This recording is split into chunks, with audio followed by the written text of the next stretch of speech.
And we are live. Welcome back to On the King's Dime. It is Tuesday night, the 2nd of March. The NBL Cup is in full swing.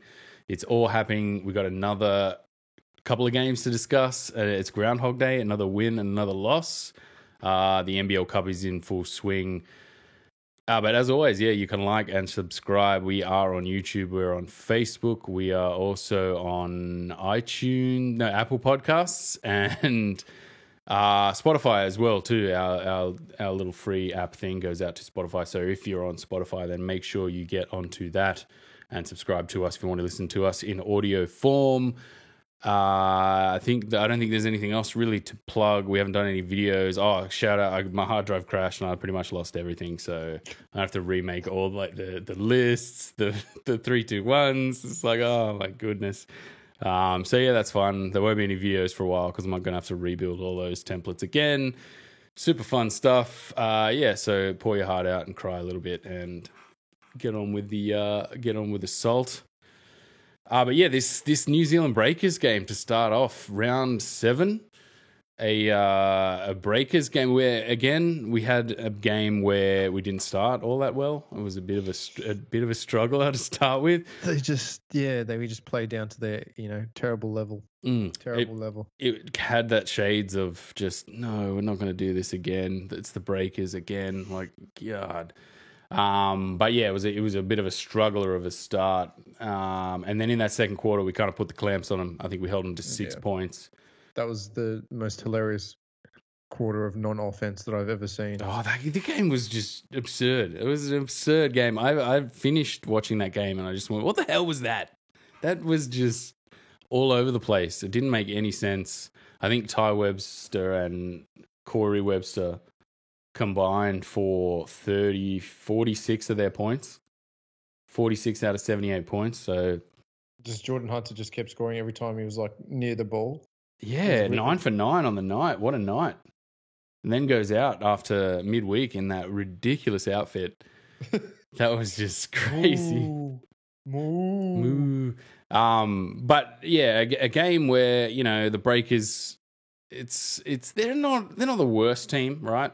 I think they're bottom for a reason. Okay, they are the worst team. But, like, as a team, like, they're not horrible. Like, you don't watch them and go, this is not an awful team. Like, that Hawks team last year, like, you watch that team, you just go, what is this? Like, this doesn't even make sense.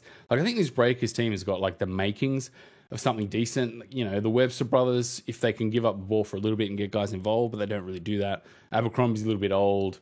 Iverson couldn't stay on the floor, fouled out. He could not stay on the floor. And then that's a kind of a worry when you're up against Geordie and you're fouling out or you're struggling. It's just a little bit like, ooh, like, What are you doing with your life? Yeah, what's going on in your life that you're here struggling against Geordie, mate? Rob Lowe apparently is home injured. So he's back in New Zealand. He's gone home, yep. So they're really down to like no big men.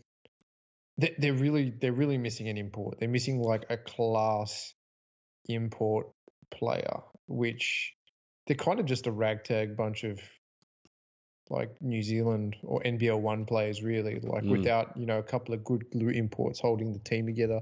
Last year they had Scotty Hobson. This year, Lamar Patterson, who's injured for a long period of time. Not that he's been in any kind of real form anyway, but Iverson is, a big dude and he's played well in stretches, but, they need more scorers. It just seems like unless you're moving the ball well, then it's kind of it. So, and they're playing all their games away from home, which I mean is pretty hard to do as well. But I kind of feel like they're just making up the numbers this year. Yeah, it's a shame. Like if you look at that Ty Webster, Corey Webster combo, it's a pretty good combo. And if you could put together a team around that, it'd probably be a pretty good team. But those two need the ball so much. Like it's just. I'm going to take a shot. Okay, I'm going to take a shot now. You got the ball? I'll take a shot. Yeah, okay, I'll take a shot. And Delaney's not the worst player. He played 37 minutes in this game, 8 points. Like, he can knock down a shot, get to the hoop a little bit. And even he, as a player, is kind of in this team just going, just stand over here then, boys. Yeah, okay, you just sort it out amongst yourselves. And then Abercrombie, he's got to be the oldest player on that team, maybe Weeksy. I'm just going to look up how old Abercrombie. I'm sure Abercrombie is near 40. And it's a mess of a team, really. I don't know what you could really do for that team. 87. What's that? That's not even as old as me. 33. Wow. But yeah, it's a rough team. It's not there. Just a quick pivot. Leonard Copeland's commentary. Did I watch this with sound? I don't know if I watched this with sound. Nah, it was a strange accent that I was hearing, and I was like, I wonder who that is. Like that's, and then it kind of goes to go. Oh, it might have been the Melbourne game actually, but it goes to him, Gaze, and he's got actually really good chemistry with Gaze on air. Like they are like giving each other like smack talk on each other and stuff, and he's like, Gaze, he takes 37 shots a game. Of course, he's going to be the leading scorer of the league. So that was pretty good. But yeah, it was interesting to hear a new voice. I don't know. I'm a bit, the commentary teams are a little bit stale for me. I like Gazy. He's just kind of he's like the Steve Irwin of Australian basketball. So awkward and just terrible. But Corey Homicide is just, let's just be stereotypical for 40 minutes a night. No. Like Hooper, stereotypical Hooper commentary and stuff. Yeah, it's not my thing. Nah. And the main guy his name I can never remember. Random dude who's never played basketball in his life. Yeah, it always just reminds me of Brenton Speed from the football. Just like the guy that you don't even know who he is. It's just a voice, and when you hear that voice, you're going, "Oh yeah, I know that voice."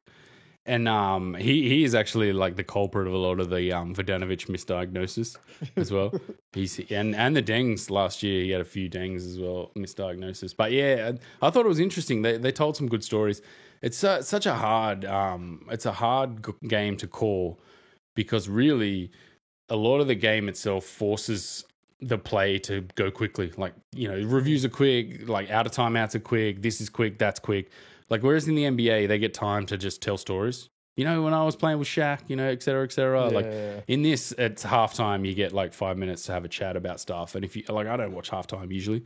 I just happened to catch this halftime in the Melbourne game, and he was telling some funny stories about Gazy. And then, I thought he was decent. Yeah. You didn't hear it?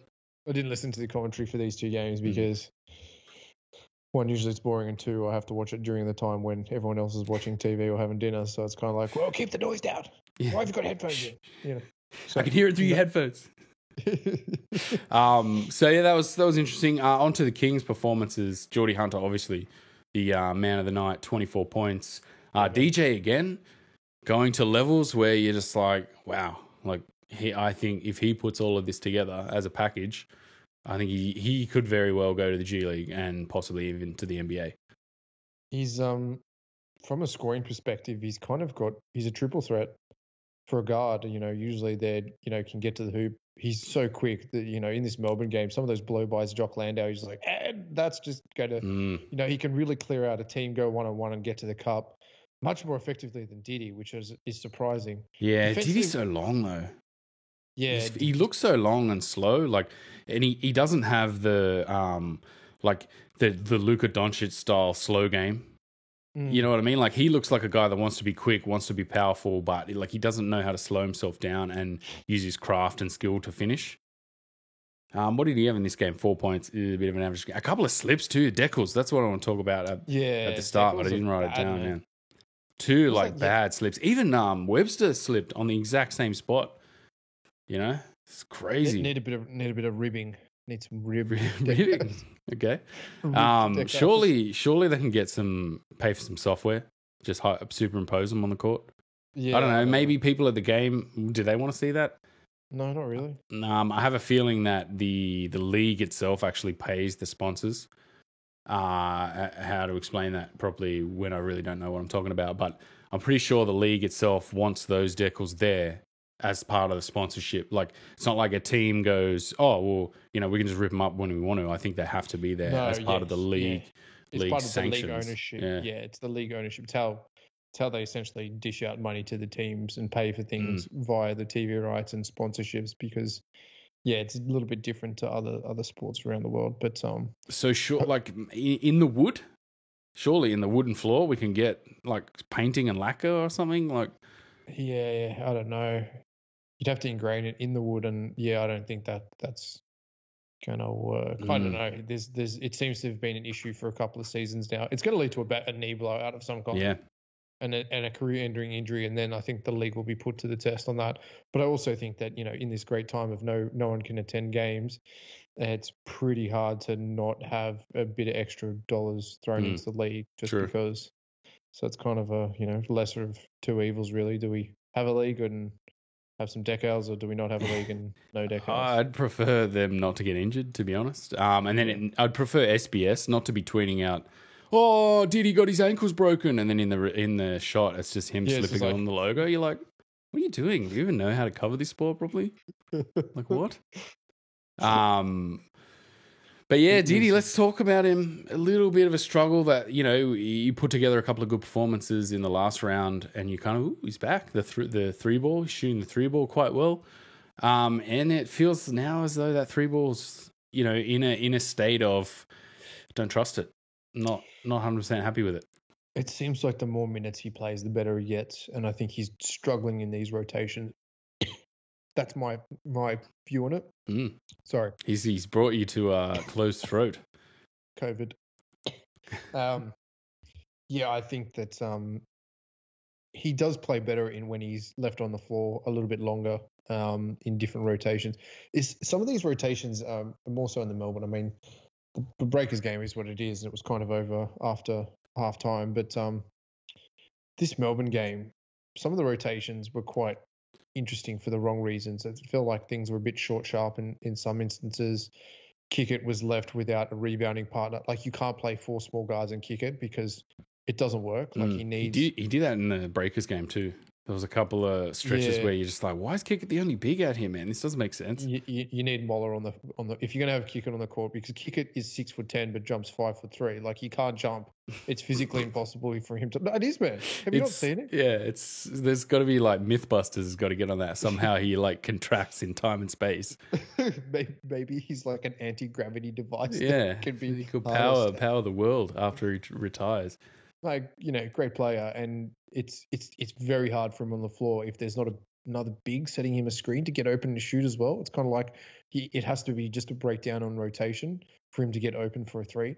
So that was a weird kind of not playing Moller with Kickett, I think, is a big no-no in rotations. And I didn't see a lot of Moller in that Melbourne game, and we needed Moller in that Melbourne game. We needed someone to crash the glass effectively when Newley was off the floor and Didi was off the floor. So that's a bit of a worry. The other worry as well is leaving DJ out in stretches where you're just like, let's dial up DJ offense. Like, this is not great. I mean, you didn't really have to worry about that in the Breakers game, but in that Melbourne game, the last 4 minutes, just like, where the hell's DJ? Like, why? It's not like he's not playing. He's playing, averaging, I think, around 30, 32 minutes a game ish. So, and it's not like you're sitting there going, wow, we're overplaying him here. Like, it just seems to be in these stretches where you're just like, okay, we need to get DJ in here. Like, there's 5 minutes to go. Why is he not on the court here? Like, can we get him back on the court? And that's like, it's not necessarily the amount of minutes he's playing or what's happening. It just seems to be 40 sticking to these rotations. I'm talking about it in the halftime. He's sticking to these rotations where, like, he gets stuck off the court for these stretches. Yeah. And I don't know, like, we saw how, I think it was the Adelaide game where he basically asked to come out. And I don't know, like, as a coach, do you kind of, or like if we're fans thinking about it, looking at how a coach is coaching, do you go, oh, does that give you a tell of like, well, maybe we don't play him in big stretches, or maybe you're reluctant to kind of leave him out there? Like, I noticed, like you said, he likes to just leave Didi out there. I think he was out for a full quarter against Perth in the last quarter. I'm pretty sure he played that entire last quarter. And that's where you go, oh, Didi's, having an impact on this game. He's playing in large stretches. DJ against Perth played the full third as well. And then Didi played, the full fourth. So I think there's some tweaks there to that, and also some mistakes, like not like you're stuffing it up here, 40, like, but I think he's got some weird things going on there. I don't know how to explain it. I think he's looking more of that veteran presence with Bruce on the floor and like in long stretches towards the end, like Ware and Bruce. I mean, Bruce did have a good game against Melbourne, really good game. 17 points, 4 of 8 from the field, 3 of 6 from 3. So he opened with a great bucket.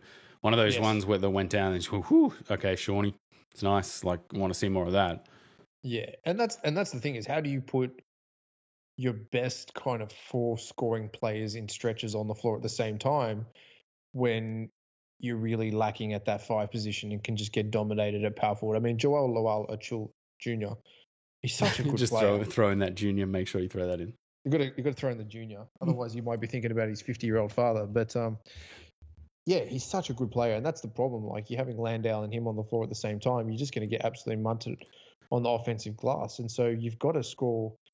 You've got to shoot better, and you're stuck in kind of this guard space where we've got too many good guards having good games and needed out in long stretches, and it's just like, who the hell do we throw out on the floor? You've got to throw Casper Ware out. All right, Brucey's having a great game.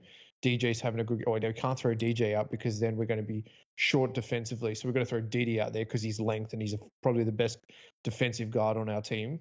So then you're stuck in these stretches where we've got to go to Casper. We've got to go to Casper. We've got to go to Casper.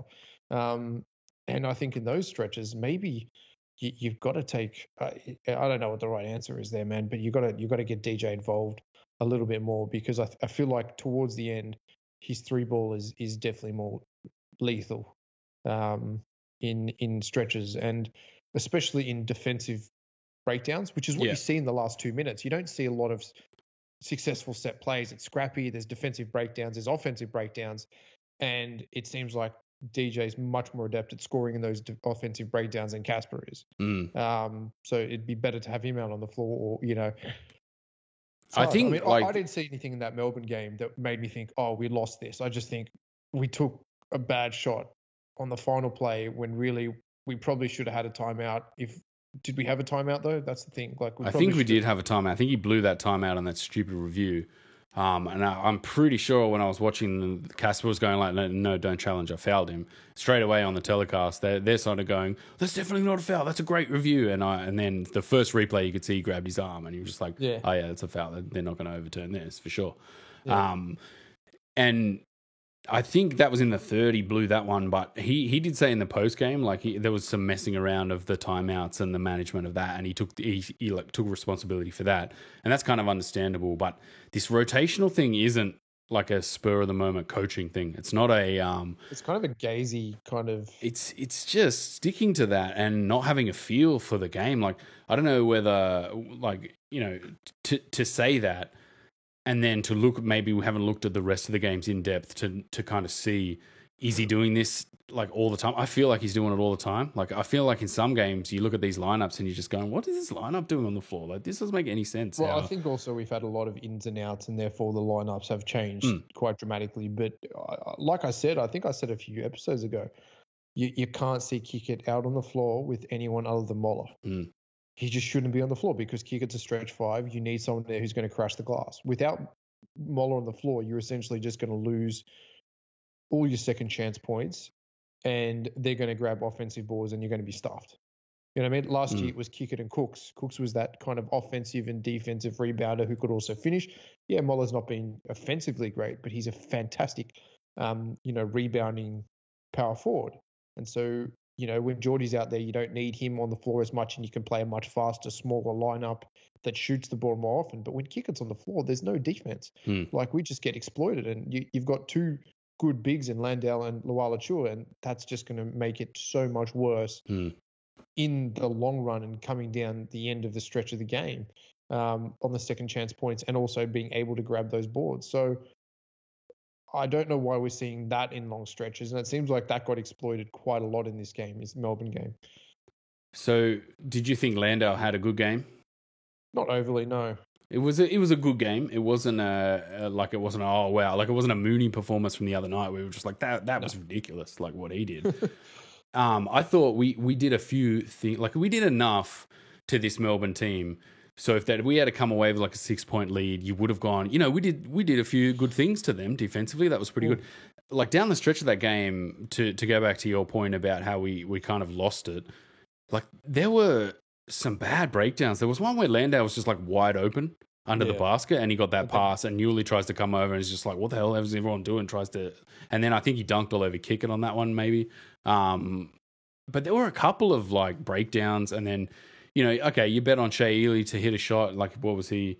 4 of 6 from 3. Like, he's not a great 3-point shooter, and you probably just go, okay, he shot the lights out. You cop that one. And then Hobson as well. How much does he just stick out in that team where you're just like, what is the point of you on this team? He's perfect on the break. It's just like, and everyone else's crap get out of Scotty Hobson's way, and he's going 1-on-1. It seems like he unless you clear out, he doesn't really deal with this high weave quite well. He kind of needs kind of pin screens and getting into close areas with guys clearing out, and there's just not enough spacing in this Melbourne team in order for him to be successful. I think that was a very winnable game. It was just a really silly last shot again. Again. So again, like, that Landale, that bin juice 2 at the end that he got. There was a Hobson 2 where we just switched everything out, and he had 1-on-1 on Bruce, and you're just like, what are we doing here, boys? Like, how did you let this whole possession, and it's just a foul line jumper, and okay, Hobson's not playing great, and you're going, yeah, okay, I'd live with that maybe, or an Ely 3, you kind of live with that, but at the same time, like, these plays and the way we play these, the way we play defense and let them kind of get these twos was keeping him in it. I think even in the third quarter, there was these stretches of where these breakdowns and this bad defense. Shawnee, like their go-ahead basket was Bruce didn't close out on the 3, and he had so much time to just shoot the 3, and you're just like, Shawnee, like, come on, man, like we gotta make them work for their points. But I think defensively we were pretty solid. We restricted them. I think there were some things in this game where you could go, okay, if we work on these, I think we've got a little bit of a platform here to maybe come back and beat Melbourne. You got to think also it's in Melbourne too. And a nice segue into, man, like that refereeing was some pretty sus stuff. Just some of the offensive fouls called against Yaba. What is it like? Uday Barber. Uday Barber, that's it. Just like he's clearly moving, clearly in his way, and clearly it's a blocking foul. Going sideways, like leaning. Yeah, just like, what? I say it every time. I hate those ones. Like, and it's not good defense. No, I hate it too. Like, and I've seen people get injured trying to do that. It's just throwing their body at things, and then everyone goes, "Oh, tough guy," and you're just like, "No, it's just bad defense." Like, what are you talking about? Like, you got injured because you played bad defense. Like, stop just throwing your body in front of things. If you've got to you use your footwork. If you get beaten and you're beaten, you kind of try and use your footwork to stay with your guy and just accept that. But I hate guys. And Shea Ely throwing himself at Newley's legs. You're just like, yeah. I hate that guy, man. I can't stand the way he plays. Like, and that was like, I watched that live and just went, oh my God. Like, that could have been like Newley's ankle just could have snapped if he had been planted there. Like, just like, I hate that, man. And Mitch McCarron, like every time Casper brought the ball up, Mitch McCarron would just go straight into him and bump him off. And straight away, they gave 2 fouls. One was on Casper, I think, and one was on Bruce. And every time we brought the ball up, they would do that, and they just didn't call it. And I'm just going like, can we get a call? Like any call? And he finished the game on no fouls. I can't believe him and Ely no fouls. McDaniel, I thought McDaniel played actually quite well defensively. He's actually a solid little dude. But I just couldn't believe those two. And then they're sort of saying throughout the game, I thought this game was, called pretty well. And then the little graphic pops up and it's both our guards are on 4 fouls each. And you're just like, how is this game called well? Like, this doesn't make any sense. Like, what are you talking about? Their guards have no fouls, and both of our, 2 of our better guard defenders have 4 fouls each. Like, this doesn't make any sense at all. I get Hunter. Like, Hunter, he didn't play well. He gave that ball away at the end. I also feel like he gets the raw end of the stick, and Tommy V also gets the raw end of the stick on some of these calls where it's too much hustle. And you're just like, yeah, but they're not great players, man. Like, let them hustle a little bit. Like, okay, they're not superstars, but chill. Like, we don't need to call 4 fouls in quick succession. Hustle plays. No, we're not having hustle plays out here. And it's like, geez, do we really need to give them fouls quick? Yes, we do, Ben. Yes, yeah, okay, sure. But yeah, I thought this was a lot of home cooking in this game.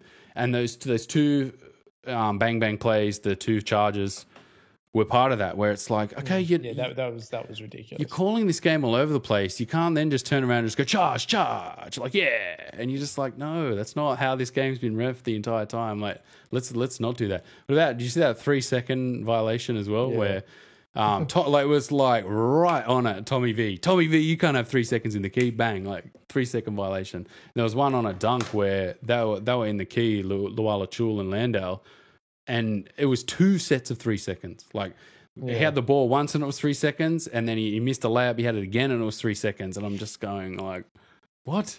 Like, how does this doesn't make any sense? So I thought, it's a bit.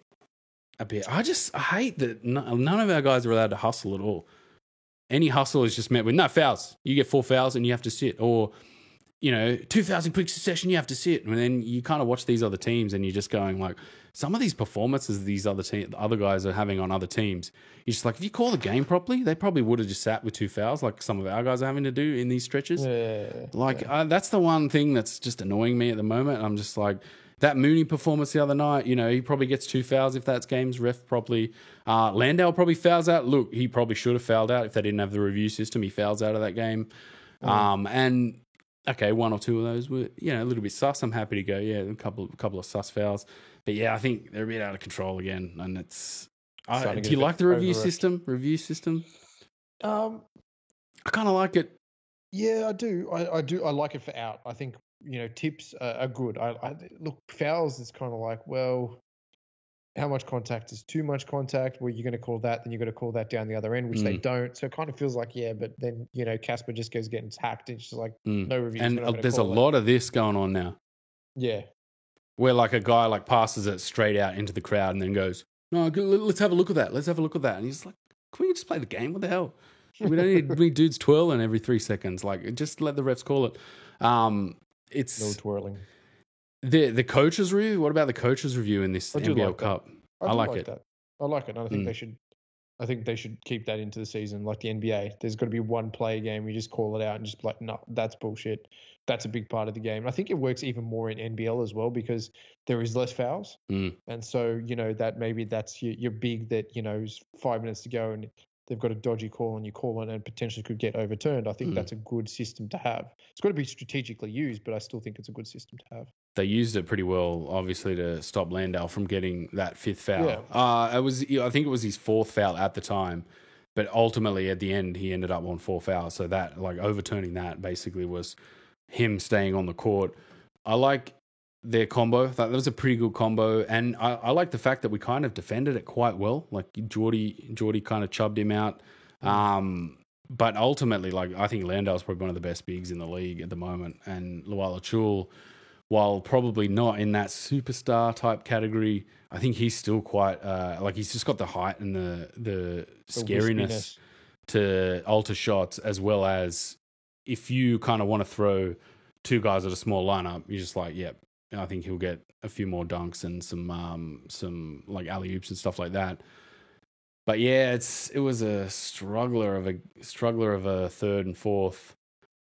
What did we have? 28 to start the game. Started really well. Like, it was a game where it was like, ooh, this is a good start. And then we've seen it before where in the 2nd and 3rd we just can't score the ball, and we don't have a right. Here's easy offense. Like, you could just run Bogut in those double high action where he just cuts to the hoop and you're just like, oh, every time he's open, like there's a bucket, and that stops momentum, gets us back in the game, and you start feeling like as a fan, but as like vicariously for the players, you start to feel like that was a bucket that gets us going again. Okay, we can get more buckets. We can score the ball here.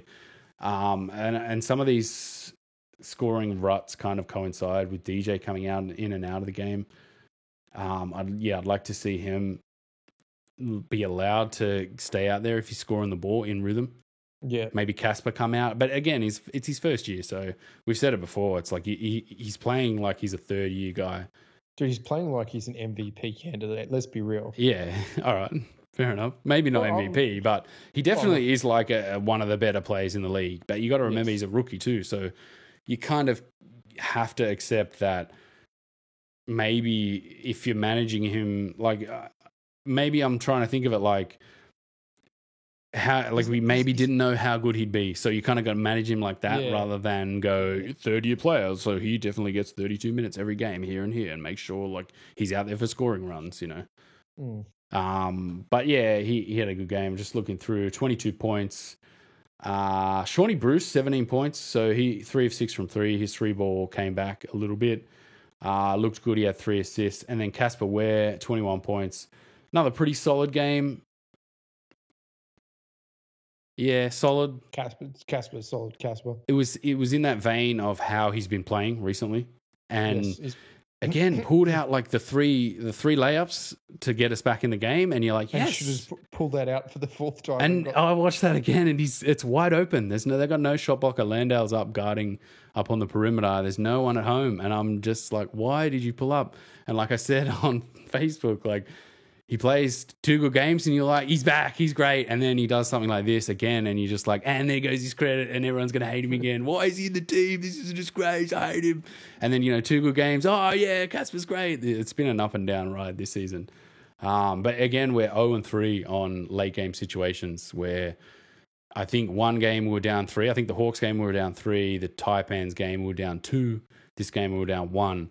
And we've taken a 3 on all 3 of those at the Casper, and he's missed all 3. And it's like, that's telling you something, isn't it? Oh, it's painful, man. It's how good would that have been if you just drove in and scored the ball? It's yeah, I don't know. And taking the timeout too to dial something up, and twice we didn't take the timeout on that one, but twice we've basically let the clock run down to put it into an unmanageable situation, and that's definitely on 40 that one or those 2 rather. Other things from this game, Newley. Let's quickly talk about Newley. It's gone just slightly. Yeah, just started strong and gone. Just kind of dropped to about 6,000 feet. Just a bit of a low altitude. Yeah, just I don't know what it is. He's just not confident in getting his shot up to the hoop. I don't know. His shooting's dropped a little bit. 3 points, taking probably a little bit too far outside, not getting to his spots. 1 of 3 from 3. It's I feel like he should play with a license that everyone should accept that if he gets the ball and can just go to the hoop, just do it. Yes. But he doesn't play like that. Like I watch him and I go, why didn't you just go to the hole there? Like he plays like, I could get DJ open. I could get someone else open. I could, like terminate my dribble turn and get someone open. It's just like, bro, like to me, if I was coaching him, I'd just be going every time you get the ball and you can off a catch, go. Just go. It doesn't matter. Like if you can finish it, if you can't finish it, if you end up 2 of 10 and they're all layup attempts, like I'm okay with that. Like it's part of that rhythm of flow that we had at the start of the year that was actually getting other guys spacing options and stuff like that. But that's kind of dried up as well. It's a bit of a worry, to be honest. I'm a little bit like, ooh. Who have we got this next round? Okay, yeah, enough. I've had enough of the salt. I mean, for me, I mean New Zealand, but the Melbourne game. I think there was something there. There was like we could have won that. We could beat this team. We could beat this team. I mean, they are injured. They are true. Jack White. Actually, you forget. I guess Golding was not in that team yet. No, they were destroyed by injury. So, but we should have won that game. Another game we should have won. Brutal. We got 1 point for the first quarter. Yeah, the points. How good are the points? And then I think I looked at the table. And it was like, now we're like 5th in the cup, 1 game. And it's like, and you're now 5th. It's like, okay, sure. Oh, no, I forgot to put the games in. I'm going to have to quickly just go and find them while you're talking. What else I've got? I'm just looking at my notes here. Seriously, what the hell was that New Zealand game? We've kind of got that as it is. Anything else? Yeah, you just talk while I quickly get up this round 8. Here we go. Oh, there you go. It's right at the top. Beautiful. Sick. So Breakers, Bullets. Breakers. Ooh. No. Sorry. Bullets. Yeah, I was going to say, whoa. Bullets. He's buzzing after that first game. First win. Bullets. Wildcats, Phoenix. Perth. I will also go Perth. Oh, it's a tough one. Phoenix, a little bit. Phoenix. Yeah, I'll go Perth. Taipans, Kings. Yeah, Kings. I'm off the Types. They've let me down too many times, man. Yeah. they're struggling, eh? Like you're just in a way where you're like, what is going on with this team? It's a bit of a mess. Let's talk about this game quickly. Yeah, sure. The Types Kings. I think Cam Oliver is sitting in space here, and it's, they haven't really worked out. They haven't really worked out that void DJ Newell played on the defensive end. And I think teams are just running up too many points from a guard perspective. And Scott Machado is a good player, but he's not a defensive powerhouse by any stretch of the means. You've got your 1-2 guards kind of just defensively a little bit lacking, and it's all left up to kind of Cam and you take that Newell sort of that wing player out of there, and suddenly Machado and Oliver are a little bit more exposed. You can see in that team that Machado Oliver wasn't really the main part of what that team was doing offensively, and even Oliver feels a little bit like, I'm not getting calls this year, so I'm going to be a bit Sean Long and have a sook about it. I feel like I've watched him a couple of times where things aren't going his way. He gets a bit sooky, tries to dunk on people and might starch a dunk and then get even more upset. And the other thing too, like as we've often said, Casper doesn't get calls. I don't think Machado's getting anything either this year, and he loves to whinge about it too. Yeah. Let's just go. All right, so you want to move on to Hawks or Cup 36ers? Oh, Hawks. Yeah. I'm quietly just off the Hawks. They've just let me down too. They're just losing games in odd ways as well. But yeah, the 36ers with Humfo out. It's gone. It's over. GG, no re. Perth versus the Bullets.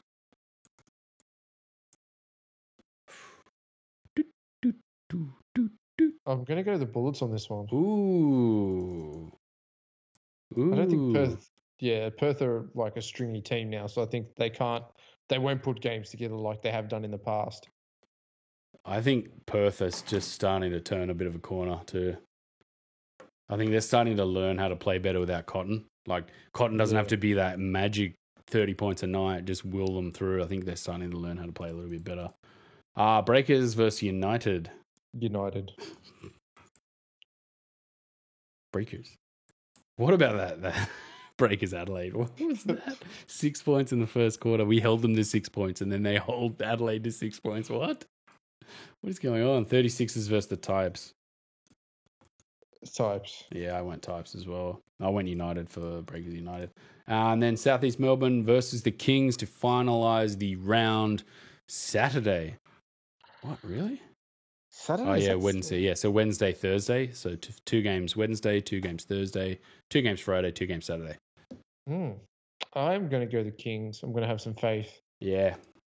I think that there's hope. I feel like we can beat what this Southeast Melbourne team is. I don't necessarily think we have an answer matchup-wise to Creek. Yeah. But I don't think Creek has really been that good this season. He's been a little bit disappointing.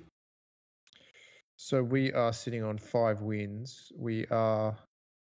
Actually, all the teams are either sitting on 5 or 6 wins except United, which are sitting on 9. So we've played the same amount. Yeah, it's really kind of very banked at between 2 and 7 is very... I mean, Perth has obviously played a lot less games, but yeah. You know what I forgot at the start? I wanted to touch on this. The double game weeks, I think, is destroying players. Like, I think some of these teams are struggling, or some of these like sets of players are struggling with double game weeks. Because we saw last week it was a double game week, and then was it the week before was a double game week as well, like to start the cup? That's the funny thing. Like, you play the NBA, and it's triple game weeks. Yeah, and quadruple game weeks. It's you play maybe sometimes 3 a week, and then 3, and then 2, and then 2, and then 3. Whereas these guys are playing 1 a week basically over the last few seasons. Now they're going to 2 a week. I feel like that's kind of having an effect on some of these teams. I think it definitely has effect on roster depth. Champions League. I just think it is tough, and I also think it is a bit hard having these double game weeks. Oh, wait a minute. I missed one more. There's one more. Oh, really? Yeah, well, there's 2 more games actually this Sunday. They are playing on Sunday. So United Bullets. That's a 3-game round for the Bullets. Yeah, and for the Wildcats too, who are also playing. I'm probably going to go United because that's a 3-game round for the Bullets. I think that's too much. Yeah, so United are playing once, twice, 3 times the Bullets, 3 times for the Bullets, and then Hawks will be playing the Wildcats to finish that round. Wildcats. There you go. Lucky I just quickly checked that. Yeah, it's just that's because You going Wildcats over the Hawks? Yeah, Wildcats. Geez, they must be just pumping some games out. What is the schedule? So many games, man. That's what I mean. Like, I look at these players and I'm thinking, man, some of them are like 2 game weeks. Like, I'm not prepared for this. And there's been some up and down. Like, I think that's why the Hawks are dying a little bit. Yeah, They got a bit of a weird roster where it's not filled with really, really kind of Iron Man style talent. All right, so I'll just quickly fix that. Yeah, anything else about the Southeast Melbourne team? Well, I was talking about, Mitch Creek. I don't think we have an answer for Mitch Creek, but I don't think he has been that great. No. And who is their big? Like, I know what he looks like. He kind of looks like Mooney, but he's not Mooney. Kind of looks a little bit like Mooney crossed with Froling, the most disappointing big on earth. He's going to be the next NBA superstar, and now he's just eating pork sandwiches. Yeah, now he's just 6 a night. Oh, we've got to do 3-2-1s. Yeah, 3-2-1s. Actually, I'm just checking through. Vetzel, Yanni Vetzel. I remember watching him in my watching Eurobasket days. It's not a great team, really. It's just, Kiefer Sykes is a good player. He's good. He's a good player, but he's small. And Adnan is a great offensive player and just terrible defensive player. And if this team can put up 90 points, it's how they win. Really, they just outscore other teams. Yeah, they lost to Adelaide 99-94. Yeah. February 23. Oh yeah, that's not long ago. It's look under the hood. I don't know if this Phoenix team is really that good. Like it's a well coached team. It's a nicely knitted together team. It's quite well balanced. But I think it's a team that can be exposed. But in terms of our team doing the exposure, like it's like I'm not going to bank on this Kings team at the moment with its depleted options to expose this team. But it's going to be an interesting game. What also I saw Jarrell running today in the little stories that they put out on. I saw him like having a bit of a jog with his little knee thing, and I was like, wow, like okay. I thought he was still, pretty injured, incapacitated. Yeah, he won't play though. I think it's okay when you flex and extend, but I think any kind of twisting motion with an MCL sprain is a no-go. So yeah, it'd just be keeping fitness and building strength. All right. And again, also shout out to everyone out there participating in the 3-2-1 MVP. Make sure I've got the artwork. I set it back up again. So I'll definitely put that out after every game. More people participating in that, the better it is, the more results, or the more accurate our results get. So yeah, the first game against the Breakers, 3-2-1 for you. Geordie goes 3 for me. DJ 2, Casper 1. DJ Casper. I think I had DJ. I didn't actually have anyone in here, but DJ. Yeah, Casper. Yeah, DJ Casper. Molo was pretty good in that game, actually. He was. Couple of. You need to score the ball here, Craig, and he scored it, and you went, cool, you scored the ball, Craig. Like, nice. Can you do that a bit more often? Thanks, mate. you know what I mean? Like, sometimes he gets the ball, and you're just like, nothing's going to happen here. And then nothing happens, and you're just like, okay. And sometimes he gets the ball, he scores it, and you go, oh, sweet, he scored it. That's good. And one, sweet. All right, and then against Melbourne. DJ. Big Ballsy Bruce. Yep. And Ware for 1. I'll go DJ, Ware, Bruce. It just sucks, man, for Casper just to get us back in that game and make you just go, yes, yes, yes, no. Oh, my God. What are you? Oh, everyone's going to hate him again. Oh, my God. Why? Oh, brutal. Just brutal. And, yeah, that rounds up. How far through the season are we? Do we know how many rounds this season is going to be yet? There's 162 games in total. How many have you played?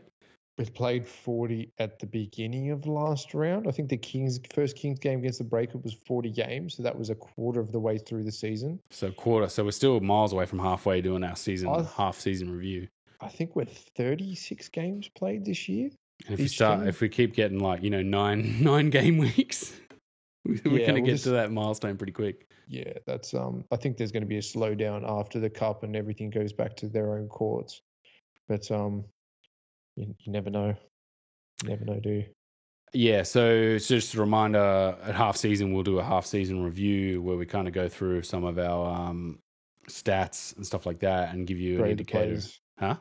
Grade the players. Yeah, grade the players. Gradings. Yep. Can't forget about that. And let everyone know what our current 3-1 standings are. We did that last season. Then we have the awards show at the end of the season. We did. When JT just ran away with it. There's no secret that JT is clearly on the King's time. Number 2 in runner-up is JT's ass. Yeah, JT's trunk. Because, I think JT's trunk won MVP. And, the rest of him, his arms and his scoring ability came in close second. I think that's kind of about it to discuss for round 7. Round number 8's on the way tomorrow. So tippers, also get your tips in. Rebuilt the table for that, so I'll definitely it's these games coming thick and fast, man. It's killing people. Like suddenly someone has a 7 game round and it's like, and you are now top. It's like, what? Get your tips in to the tippers out there. The tipping comp is closed, so we can't take any more tippers. I think it's too far into the season now. There are still 4 postponed games I've got on here. I wonder if they're going to just ice them or they're going to play them sometime. No, they'll play them. You reckon? Yeah. I guess they'd need it for revenue stuff as well. Correct. All right. And as always, you can like and subscribe. We are on Facebook. We are on Twitter. We're live at the moment on Facebook. So if you want to watch us, you can watch us live on Facebook or watch us back on Facebook. Also on YouTube, we'll put these up as well in video form. And then in audio form, if you want to listen to us on Spotify, Apple Podcasts, Google Podcasts, any other network you would like us to try and put it on, send us a message and we'll try and do that for you. And as always, we will see you guys next time on the King's Dime.